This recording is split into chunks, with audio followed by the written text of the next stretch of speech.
see, only a person who wanted to find the stone, find it, but not use it, would be able to get it.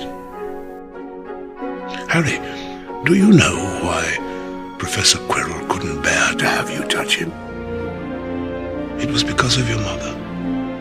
She sacrificed herself for you, and that kind of act leaves a mark.